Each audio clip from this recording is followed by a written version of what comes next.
Hi, I am Monica Brant, one of the world's first true fitness pioneers starting back in 1991. I helped launch the fitness industry while traveling internationally, meeting fans worldwide to share my style of fitness to the bodybuilding community.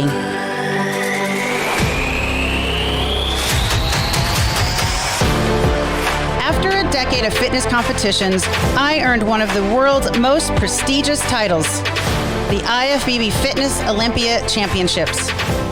Moving into the new millennium, I was the first IFBB Fitness Olympia athlete to transition into the new professional figure division and compete for close to another 20 years.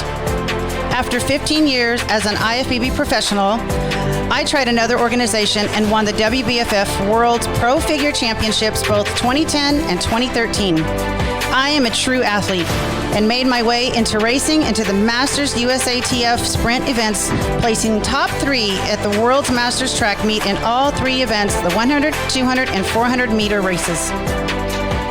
Besides athletics, I have been honored with over 100 magazine covers both nationally and internationally.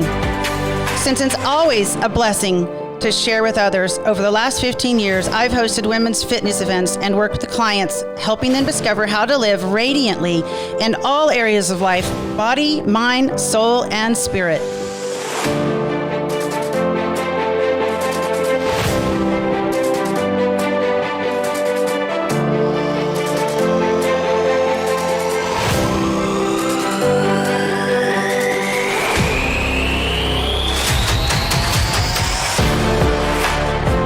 The Monica Brant Show is one of the ways I am honoring the legendary athletes, powerhouse individuals, and nutrition gurus that have laid a strong foundation in the past, help keep the current industry flowing, and offer inspiration to the next generations.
Good night to be here. It's nice and chilly outside, so it feels like kind of the holiday season. It was the trademark of the holidays.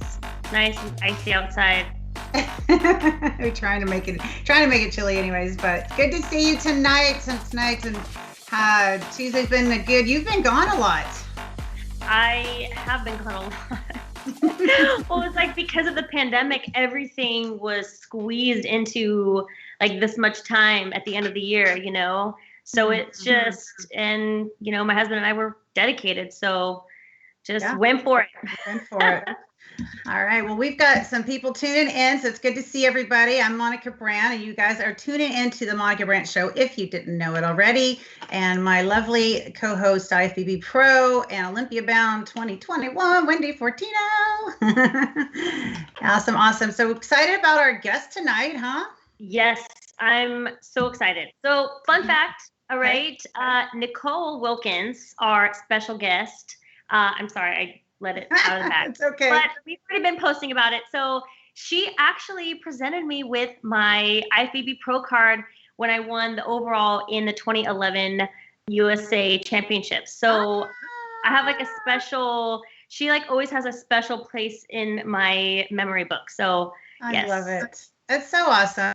So awesome. It's fun when the people that have been in the industry for a while can come back in and do special things like that and be involved, and the new generations coming up can get to know them and have those memories. That is awesome. I love it. Well, let's bring her in. This gal has all kinds of crazy awards. She is a 4-time Miss Figure Olympia, though, and 3-time winner at the Arnold Figure International. But besides that, I mean, she's got tons and tons and tons of resume wins and achievements, as well as she's a fitness competitor. She's won some of the Trainer of the Year awards. So we'll look forward to talking about all of that good stuff. She is a wife and she is a brand new mama. Oh my gosh, how exciting to have her little baby. Hopefully we'll get to see her maybe later in the show as well. So let's give a warm welcome to IFB superstar, legendary athlete, Nicole Wilkins. Bring her in, Kona. Hey, guys. Hi, Nicole. Aw. Good to see you, girl. How are you doing tonight? I'm doing good. Good. Well, I don't know. I've never had a child, so I don't know how it feels, but you look really rested. So what's going on with this? You're glowing. Thanks. It must be the light. We have a pretty easy baby for the most part. We have been able to share our times that we get up in the middle of the night to make sure that we each get like 6 to 7 hour at least night sleep, even if it's broken up. But I have tried to go to bed earlier than normal, and then if that means I have to wake up a little bit later than normal to get that amount of sleep, that's what has to happen right now. So we thankfully haven't had to schedule anything early in the morning. So I usually go to bed at 9. Alan goes to bed a little later. He does the feed around midnight, and then I get up at 3, and then I usually get up at 6. So I get a good stretch between 9 and the time I wake up for the first time at 3 to feed her. So yeah, it's been working out pretty good. And Your baby schedule sounds like a regimen of Miss Olympia. yeah, Baby's getting prepped already. Gotta eat. Yep. That's so awesome. That's so awesome. So, we were going to have you on the show on Tuesday. I think was it the 10th of November? And you went into labor right around that timing. And I know I was looking at your post on Instagram today. In fact, just kind of catching up on how that went for you. So would you be okay sharing some of that process? Because that's such a massive, and I mean, it's just so recently too. I mean, it's just been a few weeks. So what was your experience as going into the birthing of your baby? And you didn't know it was going to be a girl or boy, right? Right. Yeah, it was a mystery to us. We had no idea. We wanted to be surprised, and I thought it was a boy the entire time. So when they said girl, I was shocked. But yeah, I was actually induced at 37 weeks due to gestational hypertension, high blood pressure, which is something I've never had in my life. So when you're pregnant, your body does a lot of really crazy things. And they think it may have stemmed from some hyperthyroidism issues I was having, which also was new. So it was better to be safe than prolong the pregnancy and potentially have it develop into preeclampsia, which would have been a lot more dangerous for myself and the baby. So I was induced on November 8th, which was a couple days before we were supposed to do our interview. And I was in the hospital. The induction was 48 hours, which is a lot longer than I would say typical. It was not an enjoyable experience for me. It was not what I initially had hoped for or planned on happening, and then ended up being a C-section at the end. So after all that time, it still ended up being a C-section. So yeah, she was born on November 10th, the day that we were supposed to do the interview, at 10:36 at night. And yeah, she was having a little bit of issues with her breathing initially. So she was put in the NICU for about 4 hours after she was born before I could see her. So it was a very emotional time. It was, like I said, not what I had planned or envisioned, but I suppose how often does your birth actually go as planned? I don't know. she was healthy. I'm healthy. I'm doing well. And I think that my recovery after that has been a little bit faster than normal, just due to the fact that I was in shape prior to. So I stayed active during the pregnancy, which I think helped out a lot. Right. I did notice you were training and exercising throughout, your post on social media. So that was awesome. And she's probably a lot healthier because of that, right? And I hope so. Yeah. Yeah. She's I think a star in the already. She stole you from the show. She's trying to already take your limelight. That's right. It's right. Okay. She can have it. I'll give it all. Actually, Nicole, you could have still done the show, because by the time she came out, we would have been done at 10:30 anyways. Right. Yeah, exactly. I was so out of it. Oh my gosh. Show, huh? How was it when you knew you wouldn't be able to see her right away and hold her? Like, how was that emotionally for you? I just can't imagine being there and just, where's my baby? Like, how was that part of it? Well, when you have a C-section, you can hear and see everything that's going on outside of, like, obviously there's a sheet that covers your body, so you can't see what's going on below, which I wouldn't have wanted to see anyways. But you can hear them talking, and ideally when the baby is pulled out, you can hear them crying, and I couldn't hear her crying. She was gurgling a lot, like stuff was stuck, and she was having difficulty breathing. So I knew that she was born, but before that had happened, I had no idea that I wouldn't be able to see her right away. Once she was out and they realized she was having some issues with her breathing and oxygen, they sent her right away. And so I think I wasn't really sure exactly what was going on.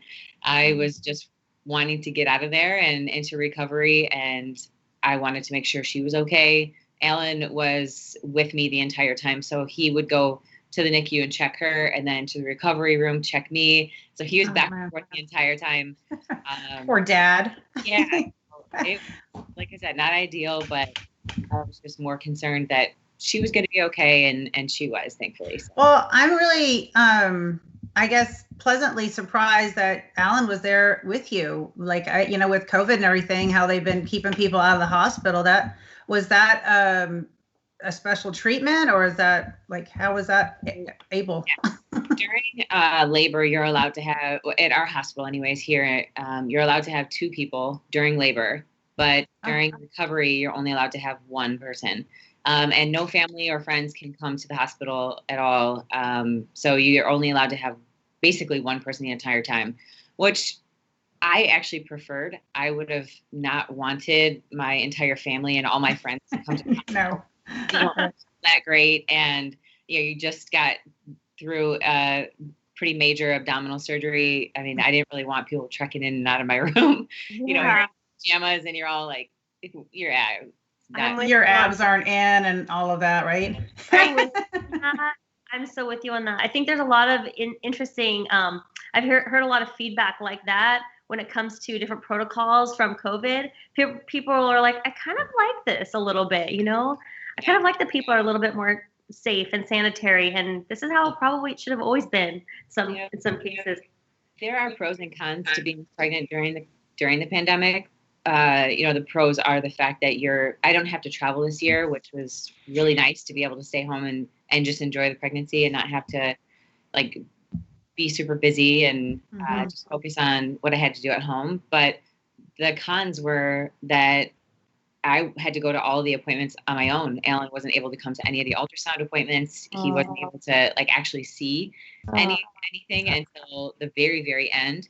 But yeah, one of the pros I think was just the fact that we were able to have that more of an intimate experience for us two, and to enjoy just getting to know her at first instead of entertaining people as they came in. So yeah, no, you're so real and honest about that. I'm glad, because that's so real. That's so true. Yeah. Wow. So what about Thanksgiving? Have you seen family? Have they been able to see her, Harper? Yeah, we don't have any family in California other than aunt and uncle who live in Orange, which is about an hour and 15 from us in Temecula. They came to our house during Thanksgiving, and my parents actually flew out from Michigan a couple weeks after she was born to spend with us for a couple weeks. So we did take a risk and have them fly out, but they were quarantined before, and we were ultra careful. And so it was just Alan, myself, my parents, and my aunt and uncle. And we typically go home for Christmas. I'm from Michigan, and Alan is from New Jersey. So we make a multi-destinational trip for Christmas. And this will be the first Christmas in so many, over a decade, that we're not going to see anyone. So it'll be interesting. But yeah. So did you guys decorate for Christmas? Do you have stuff up at the house and everything? Yeah, we did. Good. Wendy, you guys too? Yes. Yeah, good. Us too. I have my Christmas decorations, and this is my Santa pillow that I carry with me everywhere I go. I have my same tree that I've had since college that every year I swear I'm going to replace, and I just never do. So now it's a tradition just because it's silly, and my Charlie Brown tree. Awesome. Yeah, we went all out too. My husband asked if I would, because I had to travel to Arizona before Thanksgiving. And he's like, can you get everything up before you leave inside? And then when I was gone, he did all the outside, which actually turned out really good, because after Thanksgiving, we actually got to relax all weekend. We weren't pulling stuff out of the attic and putting stuff up. And I'm like, this actually worked out really good, even though I was kind of I didn't want to do it in the beginning, because I was like, it's too early. But I'm like, I don't know. But it's good. It's good to have, our kind of try to stay on some kind of routine through the holidays as much as we can, and, and just enjoy what we can as much as we can too. So that's, I guess, a lot of Zoom calls for you, huh, Nicole, for family? Yeah, for sure. Yeah. Yeah.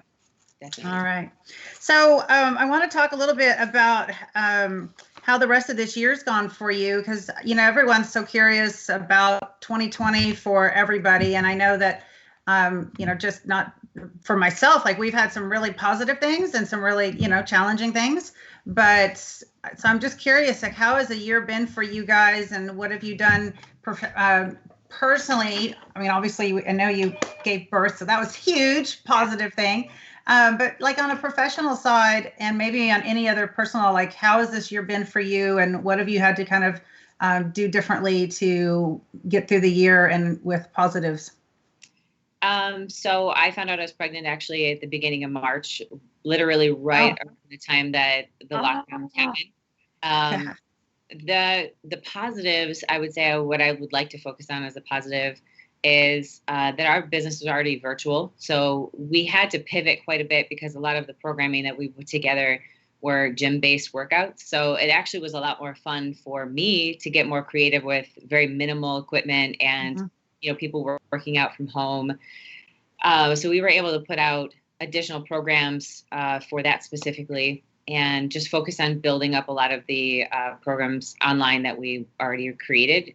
The craziest part was we moved offices last November into a bigger space and we built a gym, and we literally had all of the equipment put together in February, a month before the lockdowns happened. So we had a place to train, which was a lifesaver, because it allowed us to still be able to film content.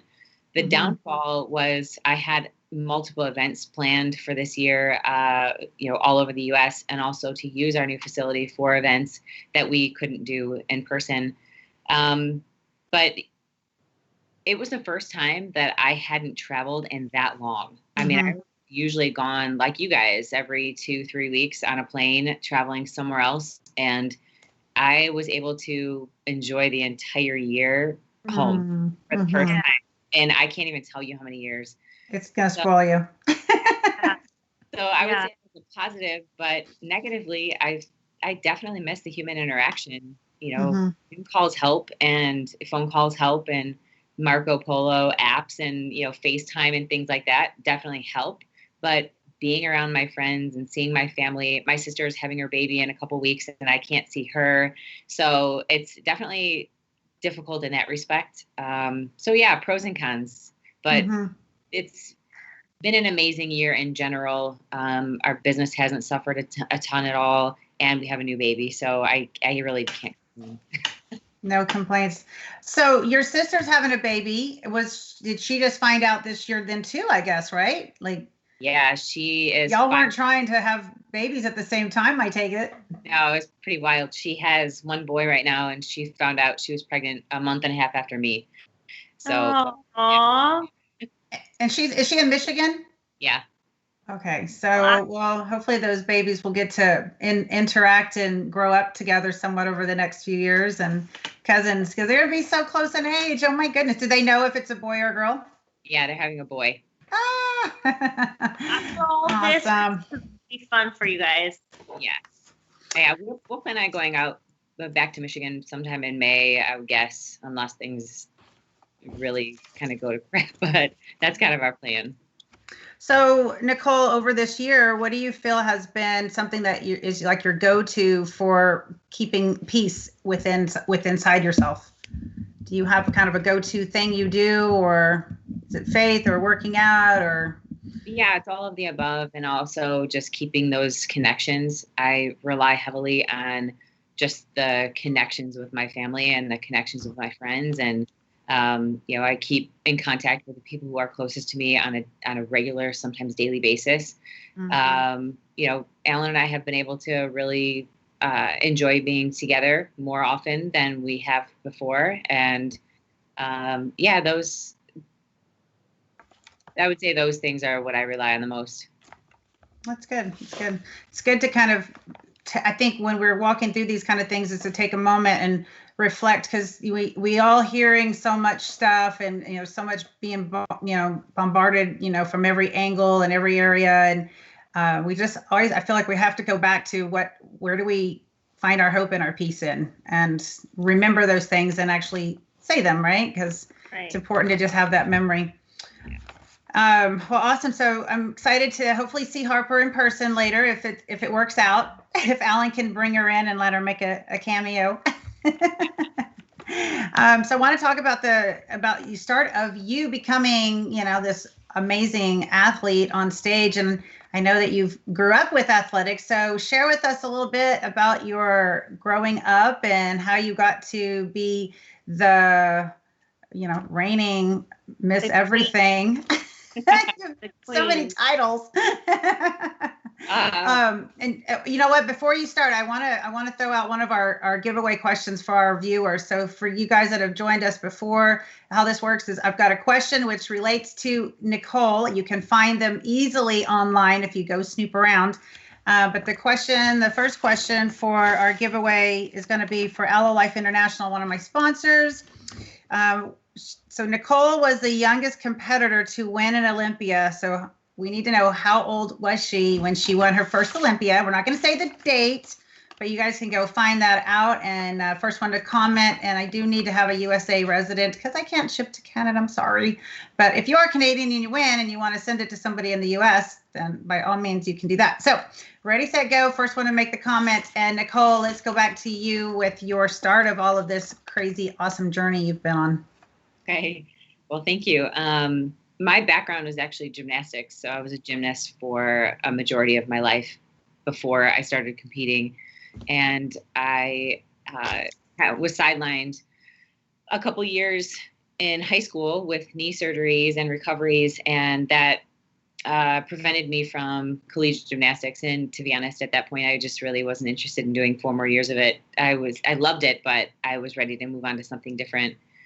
I did track my senior year in high school, but I wasn't good enough to do anything like that in college. So I was a huge fan of the whole bodybuilding world. I read every single magazine I could get my hands on. And that's when, I read all about Monica Brant around that time. So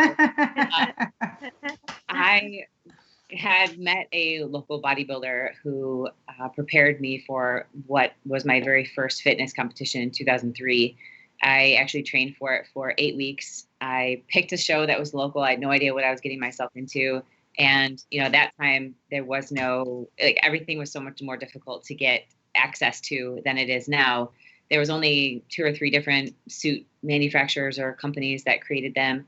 So I actually ordered my suit out of a magazine It was cataloged at a Max Muscle nutrition shop. And I was like, yep, that one's good. It's $100. It was like crushed black velvet. I'm like, that'll work. So different back then. Yeah, I had my best friend at the time. She choreographed my routine in her backyard with, and one of her friends cut my music. And it was, Justin Timberlake and Christina Aguilera. It was all mixed together. And I had a local seamstress who created like little dance costumes for dance teams.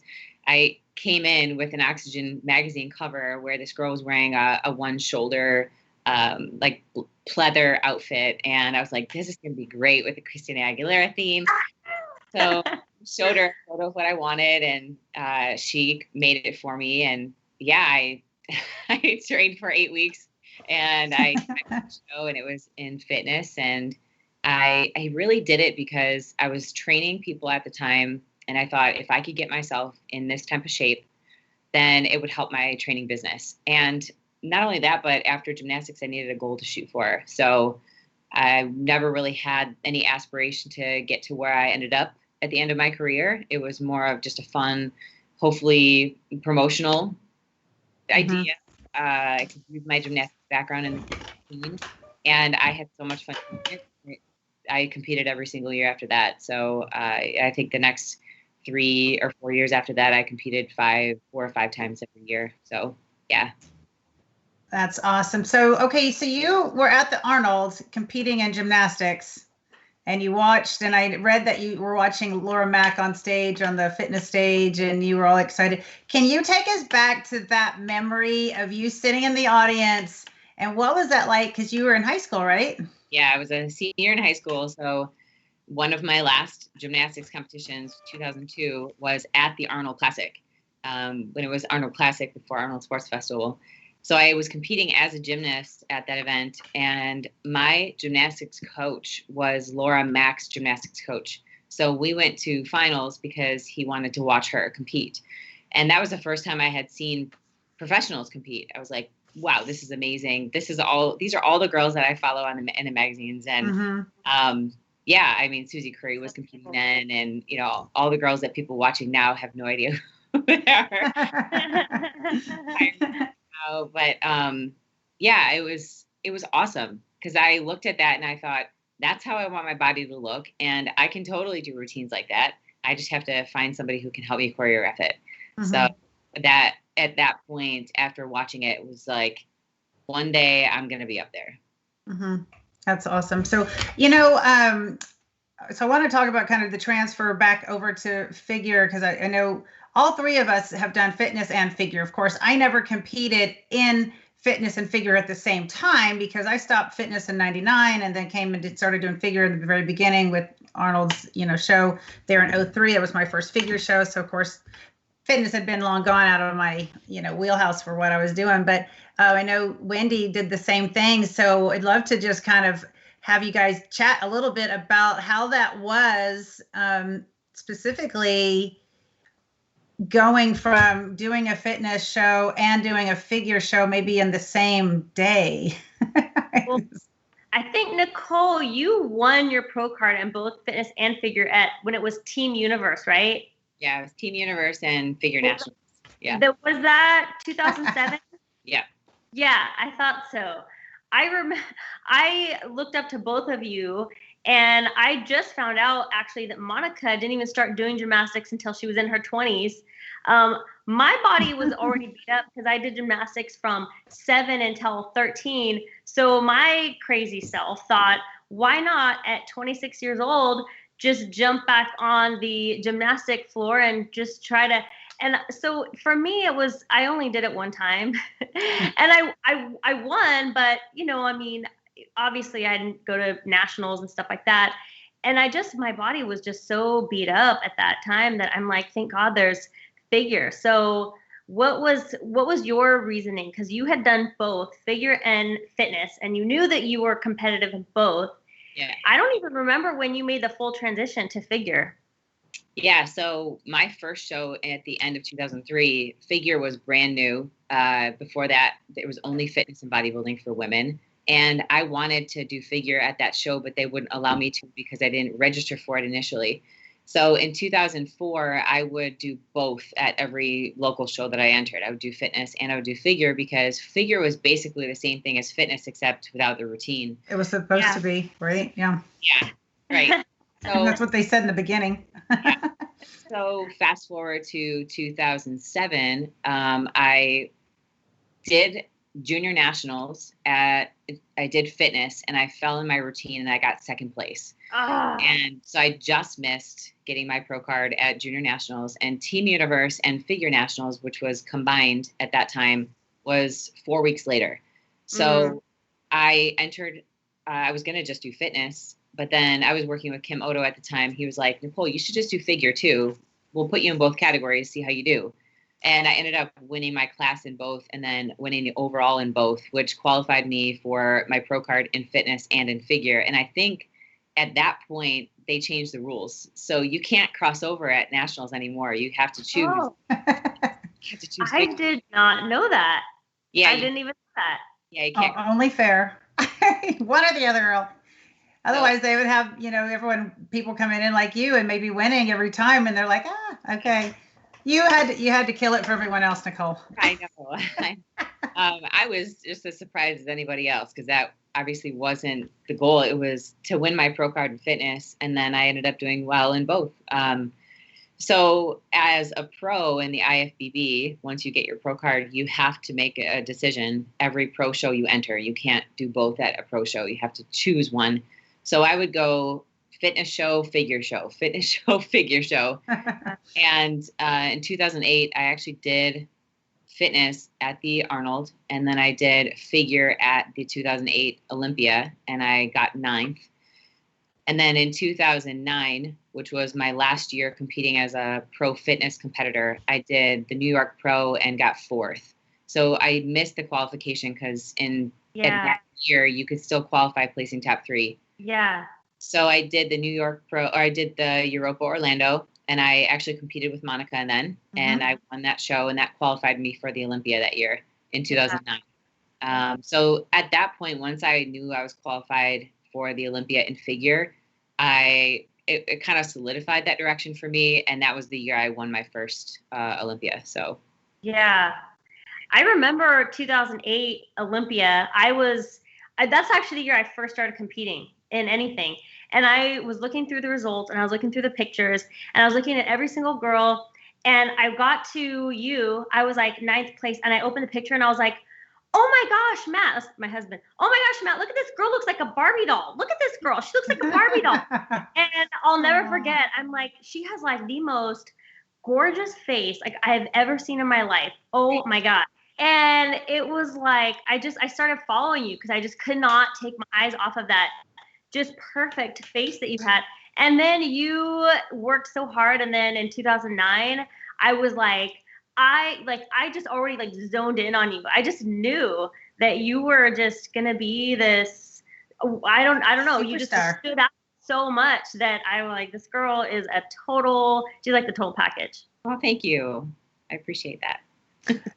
So coming from fitness and then figure, do you feel like you were just as satisfied doing figure as you were doing fitness? Well, so fitness, the adrenaline rush you get after doing a routine is something that can't be matched by any figure show you do. But right. I knew in my gut that I would do better in the figure division. My routines were never quite strong enough to compete with the Adela Garcia and the Jen Hendershots and stuff like that were competing at that time. So I felt a lot more comfortable and a lot more confident in the figure division. So, yeah. Your energy though is it's very regal. You have this kind of just like even keel, like keep your cool kind of personality. And I think one thing that I want to like ask you about later, but it's, you stay out of the drama. You're just so it's like almost like a refreshing energy. And which is obviously counter to the crazy routines that you see with Jen Hendershot and Adela. So your kind of like regalness, I think you slid right into your throne. Thank you. Yeah, I never really I was definitely more of a graceful athlete. I wasn't like the the powerhouse behind the routine, and it always made me feel a little bit uncomfortable. So I could do the skills, but as far as like the speed and the energy that was required for the routine, I just felt like I fell a little short. What about you, Monica? What do you think you were in terms of your like style when you did your routine? Girl, I had to learn dance and gymnastics in my 20s, so it was all about what I could learn to do. Do you feel like you were like a really like high energy, like No, I think I couldn't do that because I was learning everything from scratch. Like I was not a dancer. I was a track sprinter and a horseback rider. So I never had to learn how to entertain the audience or, be aware of all the things. So it was a lot for me to pick up. I mean, I literally, when I moved to California, I started taking dance, and that was in 95. And then I started with a gymnastics coach out there too. So it was, I had self-taught myself some things from when I was 14, got off the trampoline and self-taught on my carpet grass in my yard. But I never knew how to I couldn't do a cartwheel correctly. And I didn't know how to point my toes or spot turns. So. I thought you had a gymnastics background from a young age, because you were always, when I saw your winning routine in 1998, you were so measured, and so everything was like, that's how gymnasts are. If you see like a really top level gymnast transition into competing in fitness, I think that's the biggest adjustment that like gymnasts have to make, is like taking this like gymnastic way and like adding that energy and that craziness, Right. Because y'all, I mean, it's in the gymnastics world, you're not entertaining with your smile and all of that necessarily to the coach, to the judges. Like you're doing specific pieces. And, I know I guess, there's some type of routine there, but when you're on the stage, like you have to really try to draw that audience in with a lot of expression and all that. So, that wasn't me. I mean, I did my best to keep smiling. I remember my choreographer just yelling at me, point, spot, and smile. She told me all the time, point my toes, spot my turn, and smile. So that was hard enough for me just to remember those things. But, I'm a glutton for punishment sometimes, and I like to challenge myself. So that was there. But it's even more impressive to put together a fitness routine without a background. I think that's, yeah. That's why in 99, I was like, I'm done with fitness, because I was 29 and I just started taking gymnastics literally when I was in my late 20s. So it was a lot to keep up with. But anyways, enough about me. Do you, so we're getting to kind of halfway here. First of all, because we've just talked about it, the first person, I'm going to do another giveaway here, just so y'all hear. I've got another giveaway from, who's my other giveaway? I'm sorry. I got a little distracted there. From Egg White International, my other awesome sponsor. The next question that you guys first person to answer: what year did Nicole win her first IFBB figure championship? First one to get the year. We just said it a couple times. So the first Olympia year, put it in the comment section, and you will be our winner at the end of the show. I'm going to announce those winners. And look at Jenny Lynn's on. I saw that. Speaking about winners. Hi, Jenny. It's good to see you jump on. I've got to get Jenny on here next year. So we've been playing some phone tag, but I'm going to bring that champion in here next year as well for 2021. But okay, so question for you, and then I want to do the rapid fire questions. I don't think I've told you about that. They're just 10 super fun questions, super easy, nothing hard. But the last question I want to kind of ask you about is, do you have any advice for new competitors, either fitness or figure, and maybe even within what's going on with this, with the whole lockdown and all that? Like, what would be your advice for these competitors that are like so excited to get started, or maybe got started and now feel like they're kind of stuck in this like forward movement, but there's not a whole lot to do? So what do you have for those kind of people that are watching? Well, I would say that even if you have a show or don't have a show immediately in the near future, you're always striving to improve something. So if in the sport of figure, it's all about creating that overall shape and balance of your physique. So there's always an area that you can focus on in your training to give yourself a goal to shoot for. But if you have a show that you're registered for, the number one goal I have, well, typically before COVID, would be to actually watch a show before you compete, so you have an idea of what you're getting yourself into. Right. I can't tell you how many people want to compete, but I've never actually seen one, which blows my mind. But stay the course and follow one person's advice instead of all of the advice that you get, because everyone has, every coach has their specialty or their method, and it will work if you follow that one method. But if you start dabbling into multiple methods, it's going to get really confusing and you're not going to show up your best. There are times throughout prep where it's a mental game more than it is a physical game. And if you can keep yourself focused on the end goal and just stay consistent, follow the program and don't veer off, you're going to be in good shape. So that's my advice. Okay, so that's great advice. I like it. Now, what about somebody that's maybe like not looking to compete? Because I know you work with a lot of different people as well, so that maybe aren't trying to compete. So what would you say to someone that maybe isn't wanting to get on stage, but just wants to try to feel better, and they're in this kind of lockdown scenario and not sure where to go with that? Yeah, I would say two things. Number one is pretty much every diet will work to a point. And the diet that will be best for you is the one that you enjoy and that you can stay consistent with. So that may mean that it is pieced from different things that you have tried before. And the other thing is make sure that you have a clear goal, because if you're just saying, I want to lose weight or I want to get in shape, oftentimes that's not specific enough to keep you focused.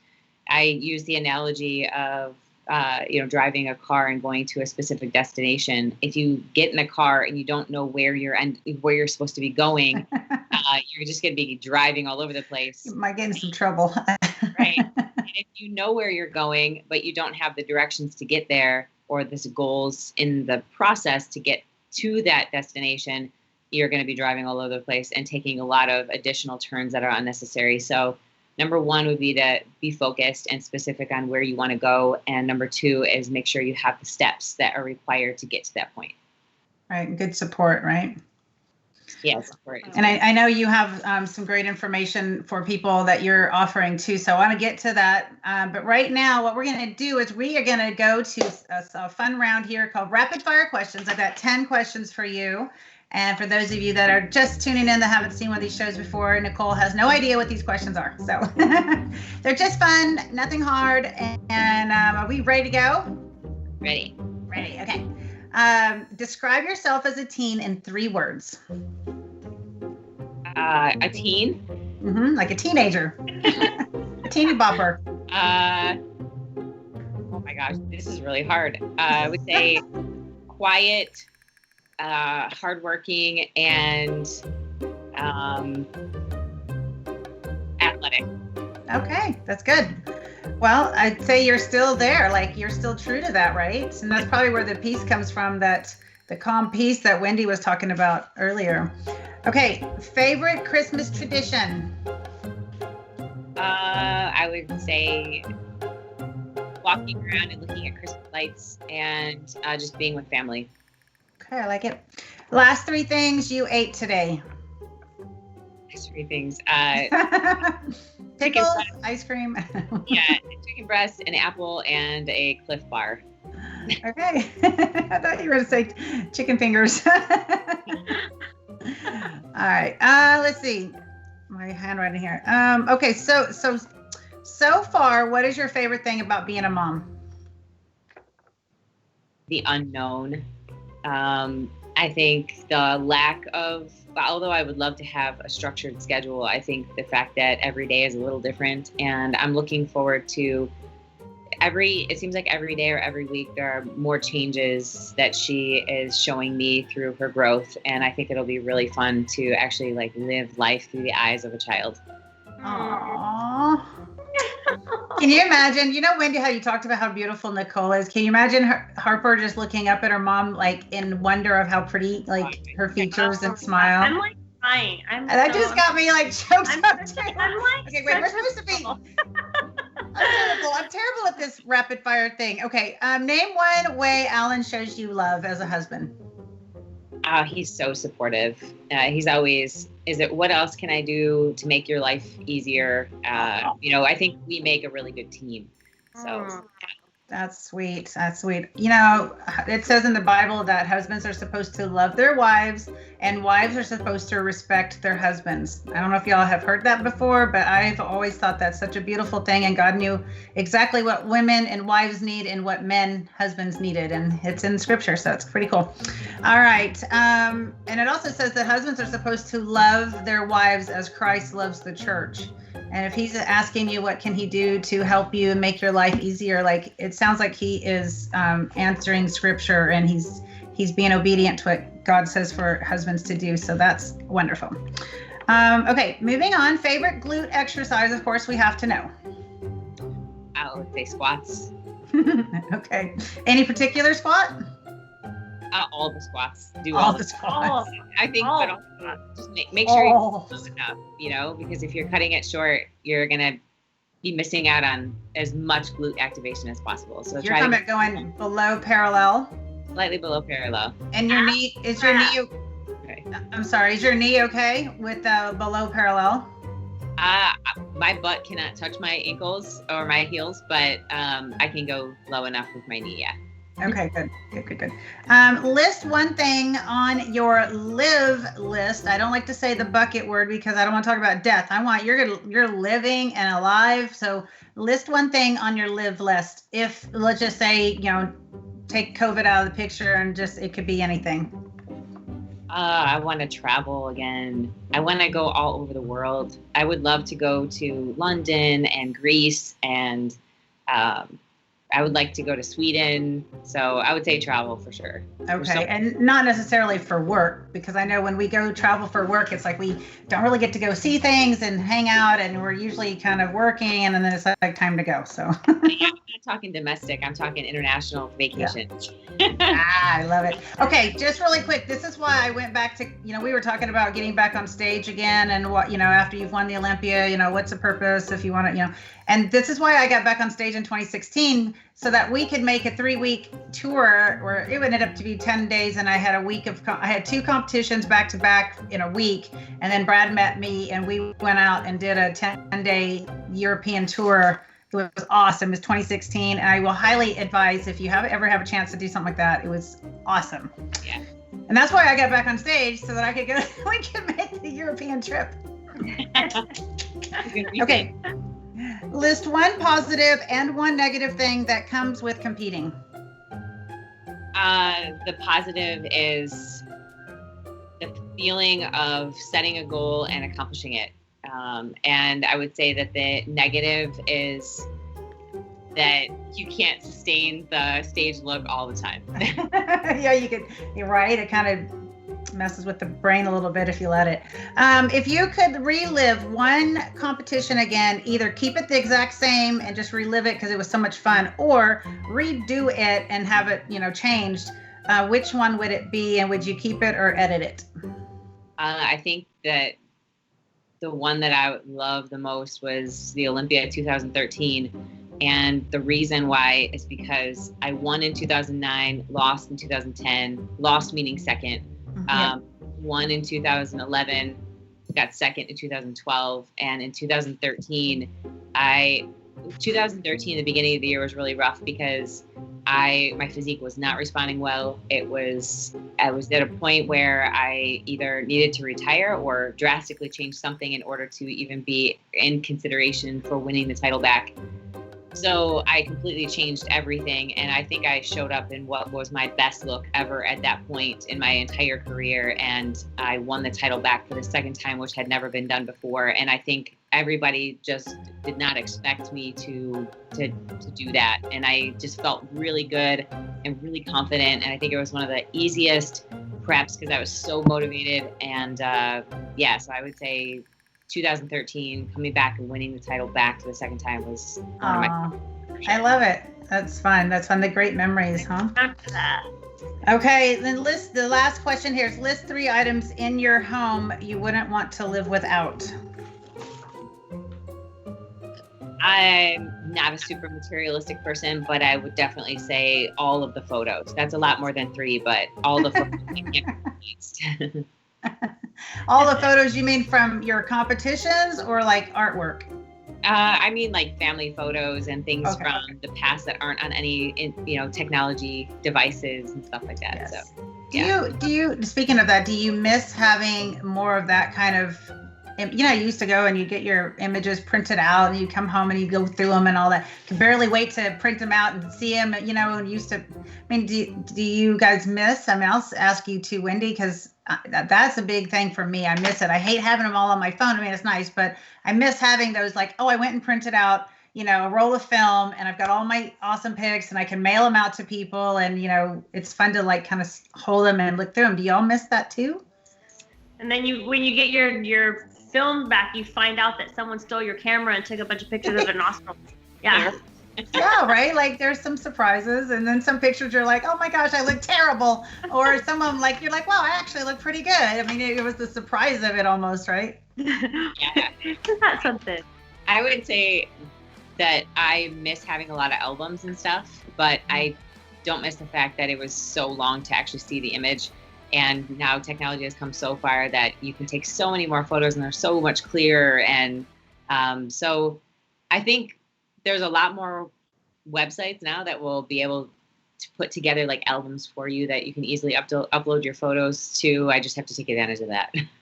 Well, that's the point now, right? It's like, okay, we got to go make that happen. So yeah, because I always I go through, sometimes I'm looking for a picture and I'm like, oh, wow, I should print this one out. And then I go on to what I'm doing and I forget to go back and do it. So, the time to come back and do that. But okay, so we're going to take a super quick break and we will be right back. So you guys don't go anywhere. And those of you that played the games, I know we have some winners. So stay tuned. Dr. Stephen Sear is a Mayo Clinic fellowship-trained spine surgeon. He's earned a sterling reputation in performing complex revision surgeries of the spine. His countless reviews and testimonials speak volumes to both the quality of his outcomes and his compassionate bedside manner. If you're looking for a surgeon you can trust, someone who will focus on your individualized needs to craft the perfect surgical solution, look no further. Call us to get your life back.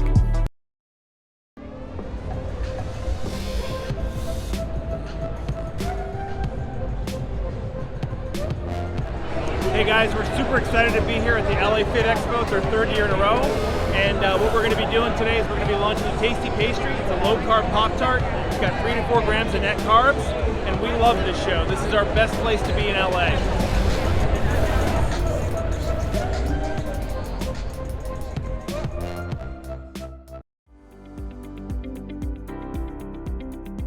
Hi, my name is Barbara Casarin. I am a traveling makeup artist, hairstylist. I go to you at any location, at your house, hotel, anywhere you like. I offer makeup from full service makeup to lashes, brows, just eyes. I offer blowouts, hairstyles, updos, and hair treatments.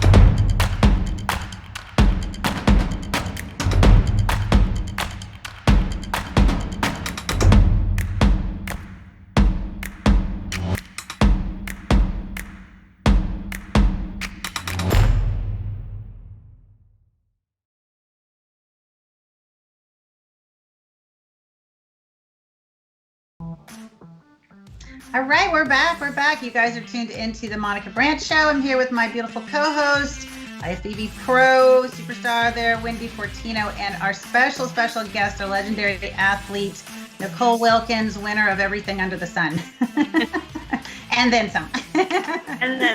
And then some. So we have winners for our giveaways. I'm super excited to share. Thank you guys for playing our game. So Alicia Carlson Anderson, Miss 25. Nicole was 25 years old when she won her first Olympia. She was the youngest competitor to ever win the Olympia stage. So that is awesome. Thank you, Alicia, for playing. And I do know how to get a hold of Alicia, so I will get you set up for your prize, which is the Aloe Life International, and then Egg White International for our answer 2009, the first year that you won the Olympia is 2009, and Miss Nana, so I will be in touch with you too, Nana, because I just was in touch. She won one from this past show as well, so she's pulling all the goodies in, stocking them up. That's awesome. Awesome. All right, so let's dive in a little bit here, Nicole, with talking about the Olympia, because it's this week. Like right now, people are there, right? Yeah, it's pretty crazy. Yeah, so can you lead us into kind of what people, because I know a lot of people that are tuned in here have never been to Olympia as a competitor, and it's been a long time for me. So kind of lead us through what would the kind of schedule be for this today moving forward for any Olympia competitor?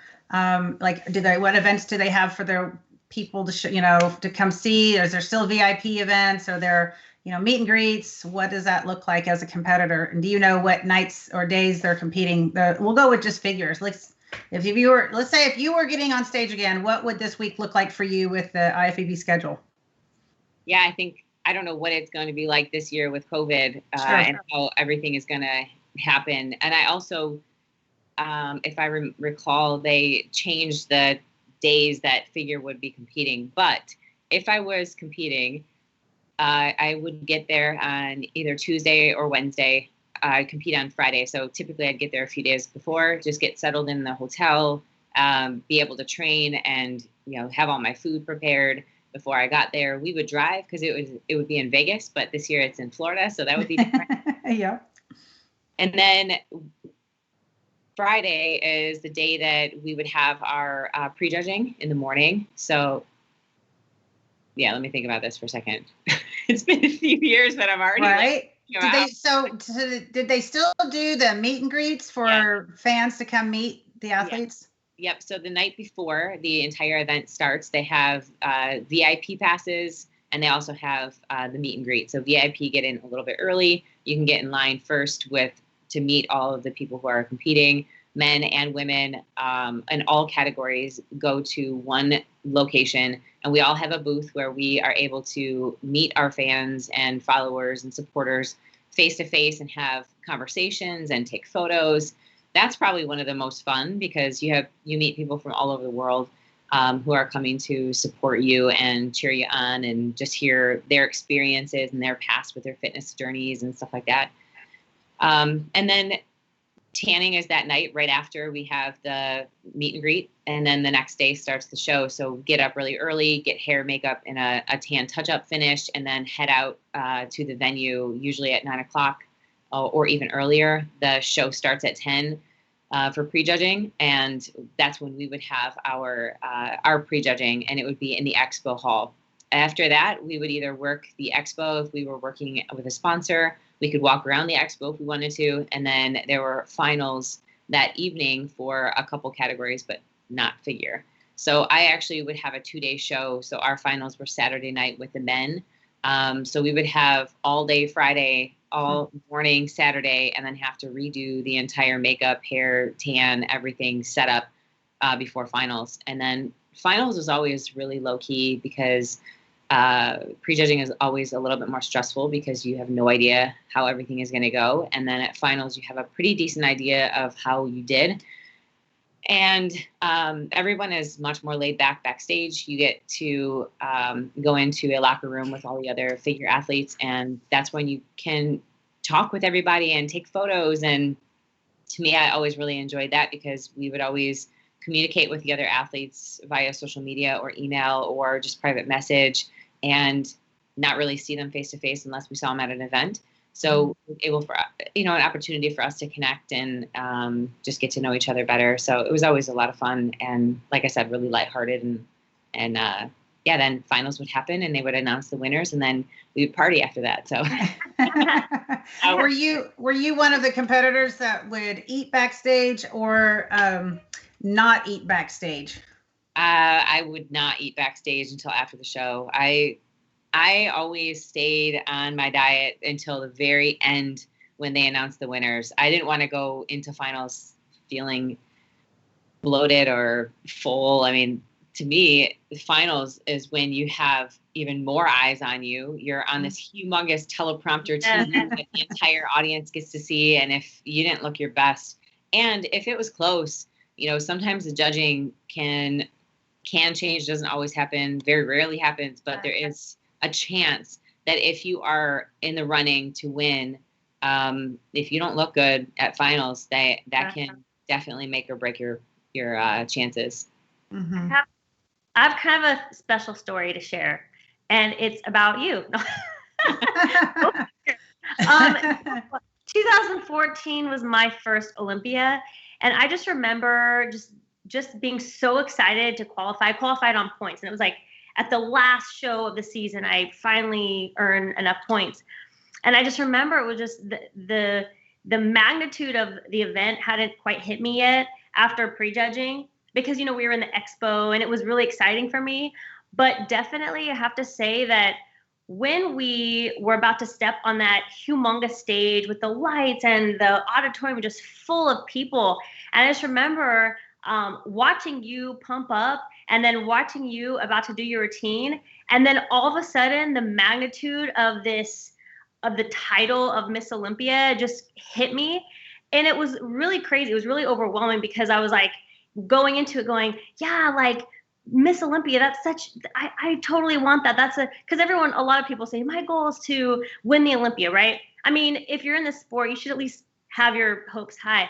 But when I got there and I was watching you, what hit me was the magnitude of the responsibility and the, you know, being an ambassador, and just, it was weird. All the stuff just started kind of like flowing in, and watching you just walk across the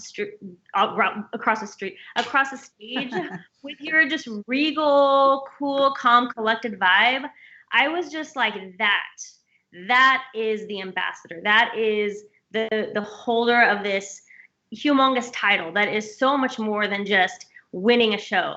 And it was this awesome magical moment where it was my first Olympia, and that the weight of that title just really hit me, and the way that you handled yourself. I just remember backstage, you know, everybody's running around like a chicken with their head cut off, but Nicole is just like, she's like kind of like cool, like just even keel.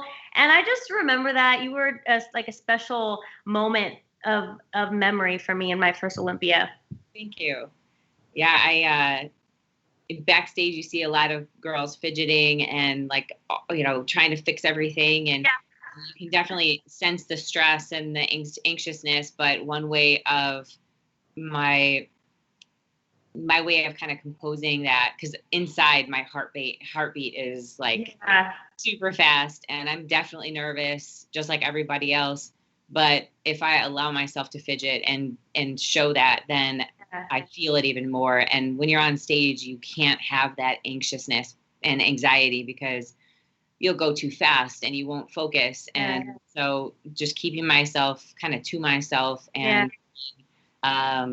even more relaxed and just kind of hanging out helped out so much mentally for me. Yeah, you are an ambassador for the sport, and you have been for so long. And so, you know, you hold that title, and you always have. Has that hit you? Because, like, you know, some people who won the Olympia, it has just been like a show to win, you know, but every time you held that title, you really represented the sport. So when you're about to go on stage before winning one of your Olympia titles, did that magnitude of the title, did it hit you in that way, you know, when you're about to maybe win this title? Yeah, my first Olympia was almost 11 years ago now, which is wild. But I think that it hits you the most the first time, because after the first time, you don't really go in thinking that that's really going to I guess maybe, I don't think I did. I thought it was a possibility, but I wasn't, you can't really prepare for that, you know? So once you win it, you get an influx of a lot of positive and negative all at one time. and you're trying to just let it sink in with what actually happened. So there's a lot of she shouldn't have won. She didn't deserve to win. Her suit wasn't whatever. What were the judges thinking, that you have to kind of block out? And then there's this other part where it's like, okay, now you are supposed to be the representation of this entire division that people around the world compete in. And I think that it really started sinking in when I started traveling, and I would go to different countries and people would know who I was and want to talk. And I was like, that blew my mind, because you don't see that on a daily basis. You do your own thing. I still have to clean my floors and clean the toilets when I go home. It's not like I'm some crazy special person. I'm just like everybody else, right? So, and you're kind of put on this pedestal by a lot of people. It definitely has a lot of pressure that comes with that. But I just tried to stay true to myself. And I always wanted to just be Nicole. I didn't want to do anything my parents wouldn't be proud of. And, I'm not a very showy person. I try to stay true to who I am and who Nicole is. So, yeah. I love that. Speaking of representation for the industry, are you following anybody right now that could be the next winner for fitness and figure? Have you kept up with the girls? I mean, I haven't really kept up with a lot of them. I had Oksana on here a few months back, and I enjoyed having her on the show. And I know she was making a comeback, and I guess Adela. But do you have any predictions for figure and fitness? I have a full list on the side here. Yeah, predictions are so hard because anything can happen. But I mean, look, the two front runners in figure are going to be Latoya Watson, Sydney Gillian, unless something drastic happens. I think those two women have physiques to beat. They are absolutely stunning. And, their structure is something that if somebody is going to place above them, they better bring their A game. Right. I think fitness is the one that's going to be very interesting. I'm excited to see Adela come back. I'm excited to see Oksana come back. I'm curious to see what they're going to be bringing to the stage.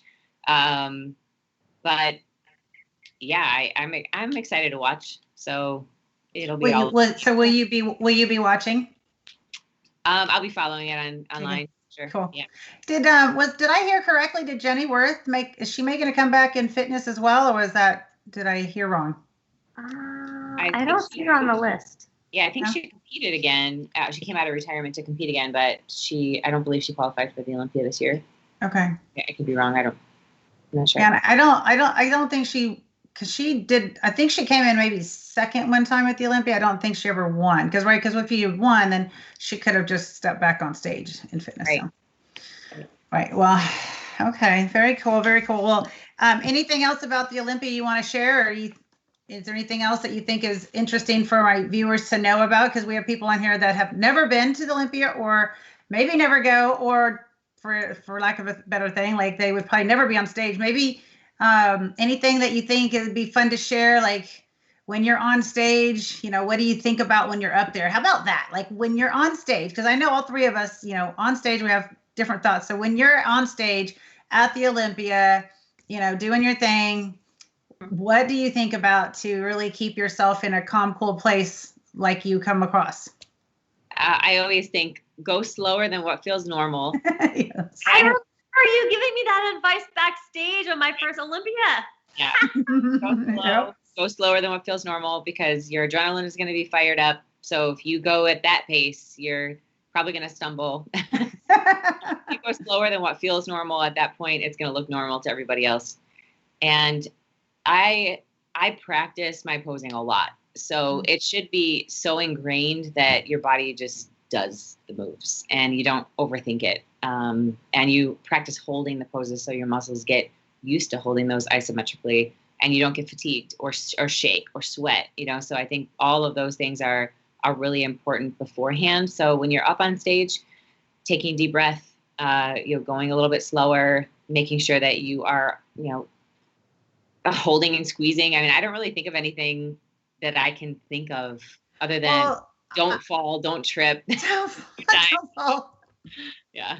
It just to kind of bring back that point, because I don't think, and we'll just specifically talk about figure, because we're not up there doing a routine. Like, you go through poses and you walk and you hold a pose and move around, but there's no fitness routine. There's no like flexing certain, muscle group to showcase something. So, we're supposed to be standing there naturally, which isn't natural, but we're supposed to look natural. So, but it's such a big thing to hold that. Like you just talked about, you're breathing, you're sweating, and because if you're breathing hard from isometrically holding every muscle in your body a certain way and then smiling and walking in heels, like your breathing can actually start getting really elevated, right? Like the heart rate and everything. So I think that's a really, really big thing to talk about just a little bit, because I don't think anyone realizes how challenging it really is to do figure correctly for stage. Now, prepping for figure versus prepping for bodybuilding or prepping for fitness, or, somewhere where you have to do the routine and you have to be like 2% body fat, like, really different. But, and fitness, figure's got its own thing, but it's definitely not quite as hard, but it does still take a lot of effort, and it looks, when you do it right, it looks seamless. So, how long out do you feel like you started practicing? And obviously, as you compete more, your posing gets stronger and stronger, but you still have to come in and condition the body to hold that, right? And hold those positions. So how far out did you start practicing that? I mean, I think you need to practice it from the beginning. You need to practice it when you're not in peak condition. And then as you get closer to the show, practice it more often, more frequently. But it doesn't have to be like in full garb every single time. Like I would practice before getting in the shower, after getting in the shower, or sets at the gym, or, it would just be any time that I was able to fit it in. And then obviously taking progress photos, you are practicing your posing and holding it while you're in your suit and in your heels longer. But the overall, it's hard to explain, because when you're on stage and you know that your conditioning is where it needs to be, posing can feel effortless.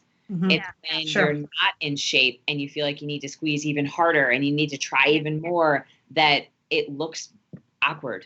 Mm-hmm. And it doesn't feel good. Right. So I think there's definitely like a mindset, and then the confidence shows too when you feel good about the way that your body conditioning is and how effortless that posing feels.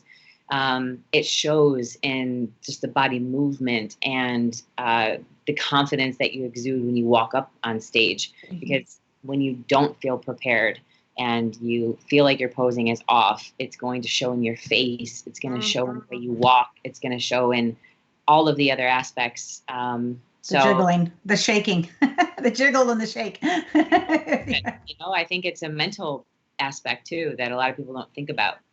Well, you hit the nail on the head with one thing that I always tell people, which is, the style should be literally the byproduct of you having control of your body, being confident, and focusing on your ultimate purpose, which is the shapes that you're creating.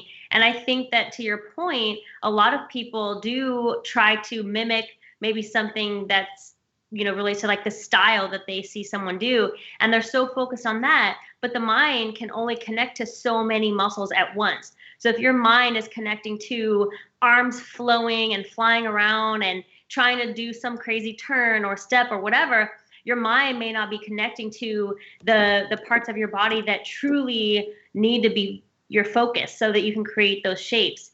And your posing was definitely a reflection of that. The way that you presented yourself, you always had so much style, but it was so like understated, but like overperformed, because everything was controlled, polished, just very clean. And the way that the style exuded out of your routine was always just, it was the byproduct that really just kind of like showed through.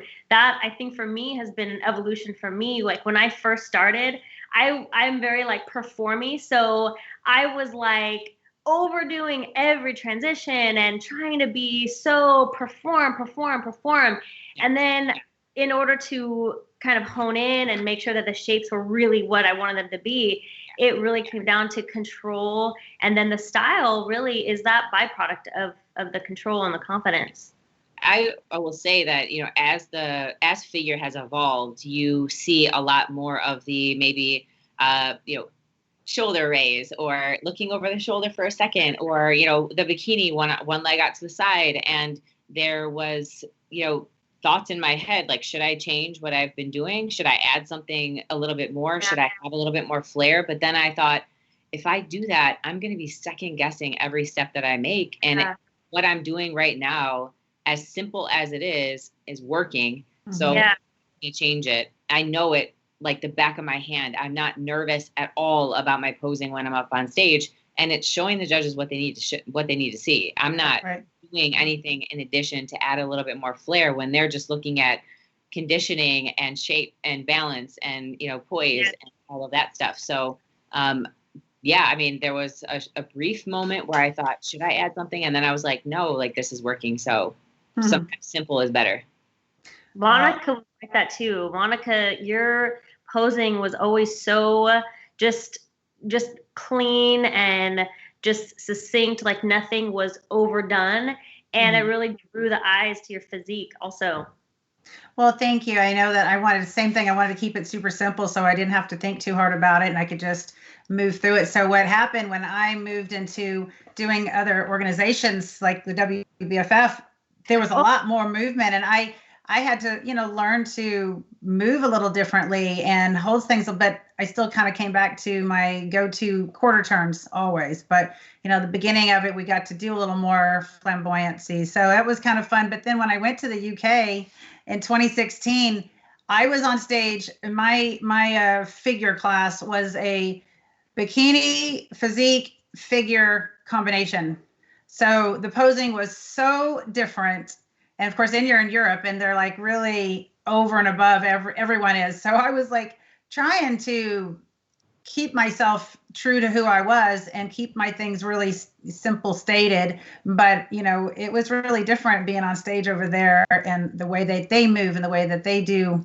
You know, I did 2 different organizations over there. I went to 2 different shows, but turned out okay. I ended up winning one of the overalls and everything. So that was fun. But but it was certainly different. It was a little bit nerve-wracking in the beginning because I was like, they're so, you know, it's so different. It literally was physique, bikini, and figure all wrapped up in one. And you didn't know exactly what someone was doing because you're like, what class is this? But one of the funniest things that I did for myself practicing posing was I was also training for the Masters USA track meet in Brazil one year.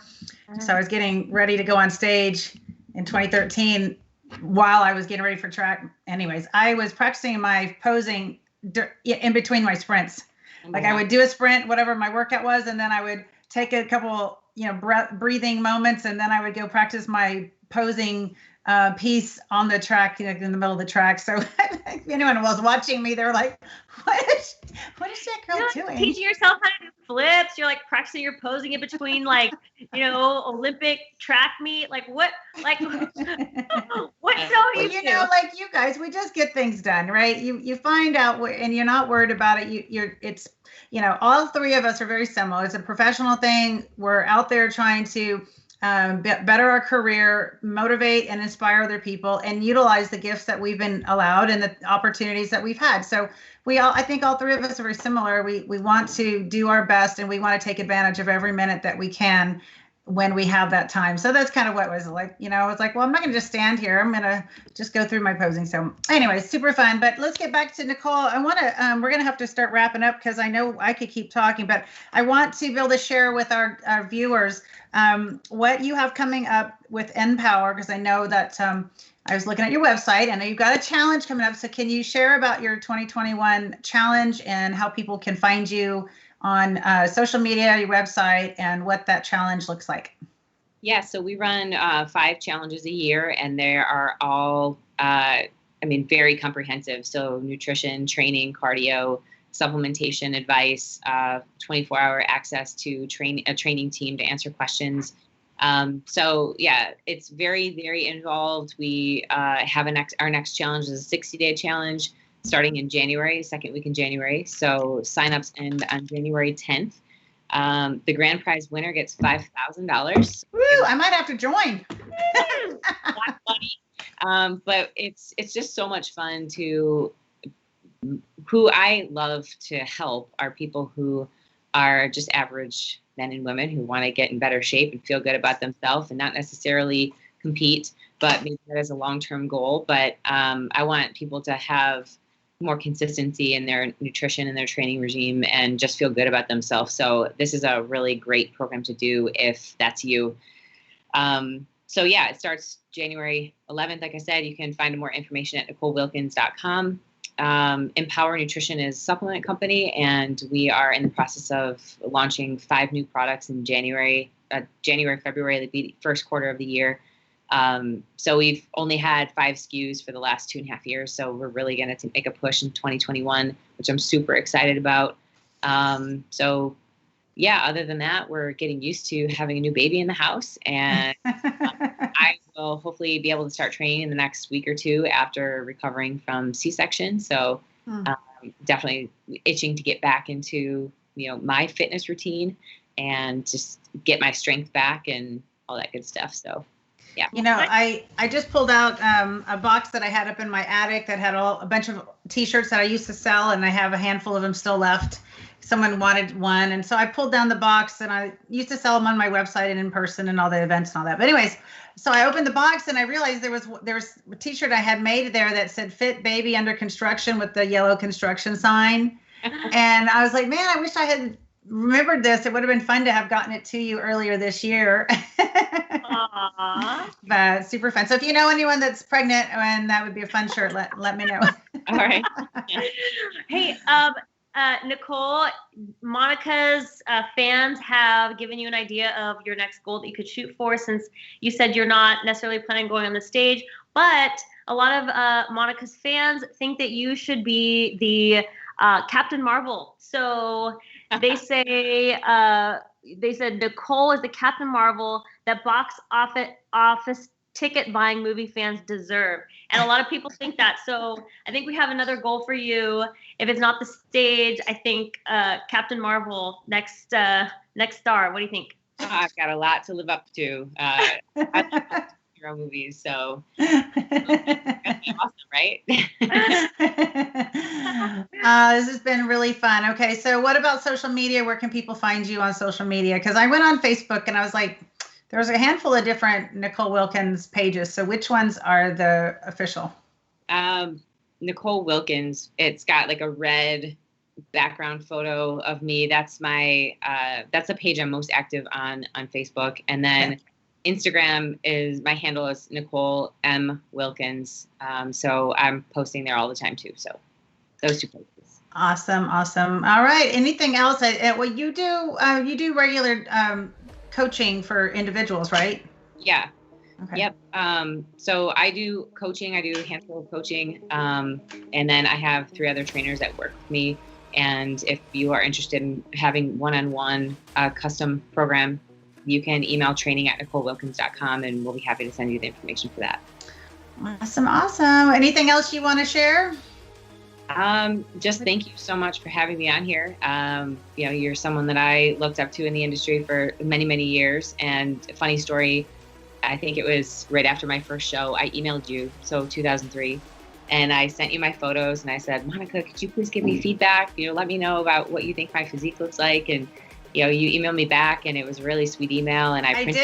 Yep. I try to always get back to everybody, but you know how hard it is to respond.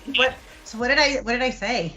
You said you have great structure and you have a lot of potential, and to keep training hard, and so I printed it out and I kept it in a scrapbook, and I'm pretty sure it's still at my mom's house. So yeah, it was just really funny story about my past, but yeah, I really it's been great to just catch up with you guys, and I really appreciate you having me.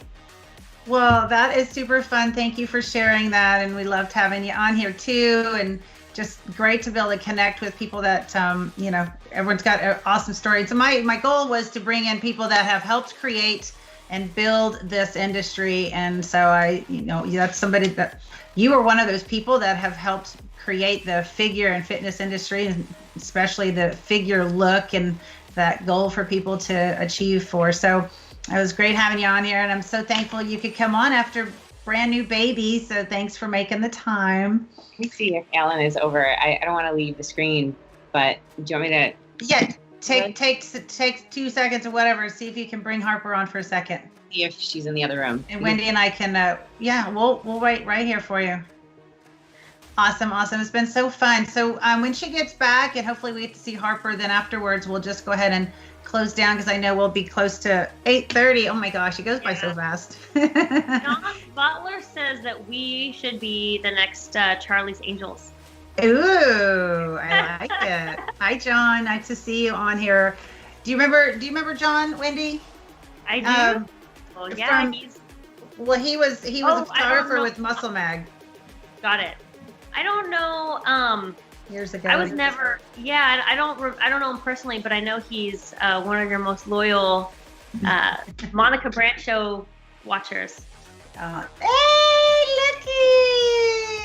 Now there's a smile from Nicole. Look at that smile. I'm very tired. She's sleeping.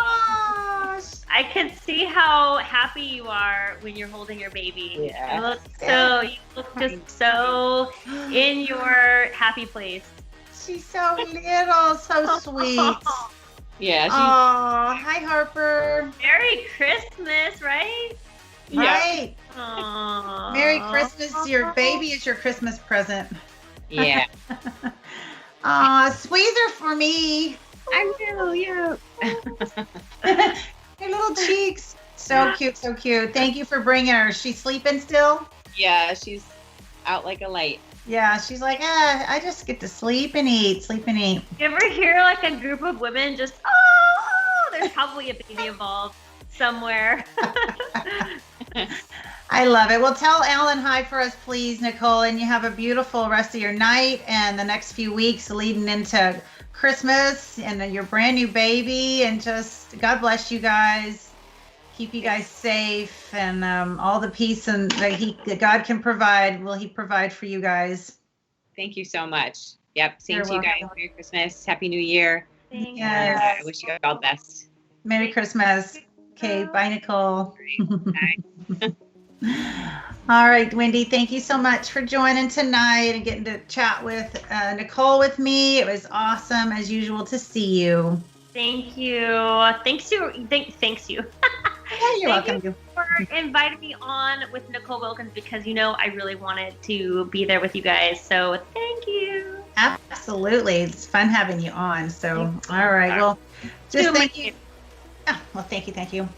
All right, you guys, thank you so much for staying and listening in all the way to the bitter end, and we appreciate you guys so much.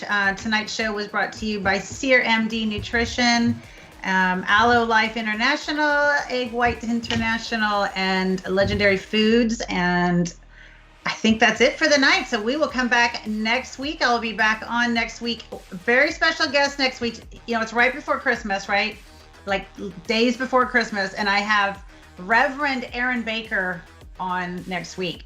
Aaron Baker is one of the top bodybuilders, IFBB bodybuilder, Olympia quality. He was on stage in Olympias, and he has a whole wonderful story about his part of being a legendary athlete in the bodybuilding industry. So, and he is now a reverend, and he looks like he could still get on stage. So I'll be there to watch. I'll be watching. Yes, I'm excited to have him on and share his story and talk about Christmas and what Christmas means to us. And it'll be awesome next Tuesday. So you guys join in next week to see and hear Aaron Baker. Wendy, thank you. Tell your husband hi for me, please. And we'll look forward to seeing you. You guys stay fit, love life. We're out of here.